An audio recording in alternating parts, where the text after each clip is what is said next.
Hi అండి. Welcome back to worry miracles. నేను మీ శ్రావణి. ఈరోజు ఇంకొక మంచి ఇంట్రెస్టింగ్ టాపిక్తో అయితే మీ ముందుకు వచ్చేస్తున్నాను.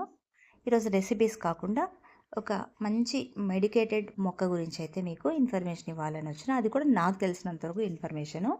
ఇక్కడ నేను వీడియోలో చూపిస్తున్నాను కదా, ఈ మొక్క ఏంటో మీకు అందరికీ తెలుసు. అదేనండి, దగ్గాకంటాము, వామాకంటాము, అదే బజ్జీలలో వేసుకుంటాము కదా, అదేనండి. దీన్నే కర్పూరవల్లి అంటారు. ఈ మొక్కను తెలుగులో అజ్వైన్ ఆకులు, అజ్వైన్ అంటే వామ్ కదా, వామ్ వాసన వస్తుంది కాబట్టి వామ్ ఆకు కాబట్టి అజ్వైన్ ఆకులని. తర్వాత దీని శాస్త్రీయ నామం ఏమో కోలియస్ అంబోయినికస్ అని.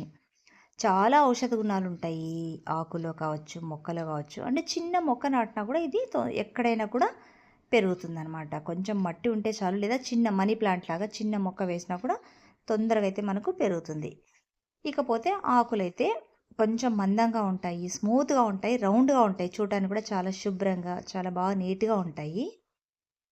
అక్కడక్కడ కొంచెం గరుకుగా ఉంటాయి. ఆకుల పై భాగం అయితే కొంచెం షైనీగా మెరుస్తుంటుంది. కింద భాగం అయితే కొంచెం తెల్ల తెల్లగా సాఫ్ట్గా ఉంటుందన్నమాట.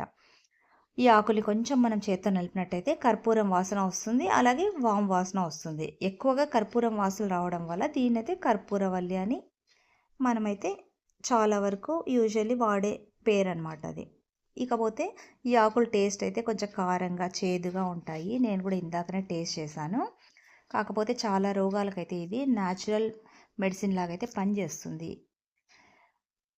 తర్వాత 1 లేదా 2 ఆకుల్ని మనము ఇవి బాగా కొంచెము స్మూత్‌గా చేసి వేడి నీళ్ళలో మరిగించి తాగినట్టయితే గొంతు సమస్యలున్న, దగ్గు, జలుబు, తర్వాత థ్రోట్ ఇన్ఫెక్షన్స్ ఉన్న, కఫము, ఇలాంటివన్నీ కూడా దాదాపుగా బాగానే పనిచేస్తుందంట వీటన్నిటికీ కూడా ఈ ఆకు రసం అయితే. టీలో వేసుకోవచ్చు, లేదా ఇంకా ఎక్కువ దగ్గున్నట్టయితే ఆకులనైతే కొంచెం ఇలా శుభ్రంగా వాష్ చేసేసుకొని దాంట్లో ఒక 2 మిరియాలు, ఒక వెల్లుల్లిపాయ, తర్వాత ఒక చిన్న కల్లుప్పు వేసుకొని తిన్నట్టయితే, మనం నమిలి మింగినట్టయితే డైజెషన్ ఏమైనా అవ్వకున్నా, లేదా దగ్గు బాగా వస్తున్న పొడి దగ్గు తగ్గించుకోవచ్చంట. ఈ ఆకుల రసం కూడా వేడి నీళ్ళలో వేసుకొని మనం తాగినట్టయితే కఫం అయితే ఇమ్మీడియట్గా రిలీజ్ అవుతుందంట మనకైతే.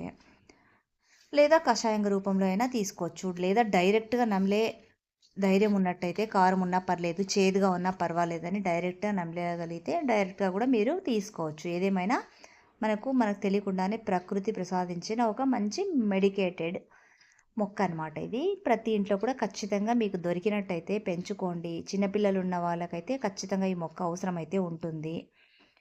వాళ్లకు మాట్లాడుతూ చిన్న ఆకు తినిపించినా కూడా చాలా బెనిఫిట్స్ ఉంటాయి. తర్వాత వీటిని సలాడ్స్లో కూడా వాడతారంట. ఇందాకనే నేను కూడా తెలుసుకున్నాను ఇన్ఫర్మేషన్ కింద, మా అపార్ట్మెంట్ కింద చాలామందితో. సో చూసారు కదా, మీకు తెలియకుండానే చాలా మంచి ఇన్ఫర్మేషన్ అయితే తెలుసుకున్నారు ఈరోజు. మీ ప్రాంతాల్లో కూడా ఈ మొక్కను ఏమంటారు, లేదా ఈ మొక్కను మీరు ఎప్పుడైనా చూసారా నాకు కామెంట్ చేయండి. తర్వాత ఈ మొక్కను దేనికి ఉపయోగిస్తారో, ఈ ఆకులను దేనికి వాడతారో అది కూడా కామెంట్ చేయండి. చూసారు కదా ఎంత మంచి వీడియోనో. మరి ఈ వీడియోని అయితే మీ ఫ్రెండ్స్కి, కుటుంబ సభ్యులకైతే షేర్ చేయండి. నెక్స్ట్ మళ్ళీ ఇంకొక మంచి వీడియోతో మళ్ళీ మీ ముందుంటా. Until then bye. Thanks for watching.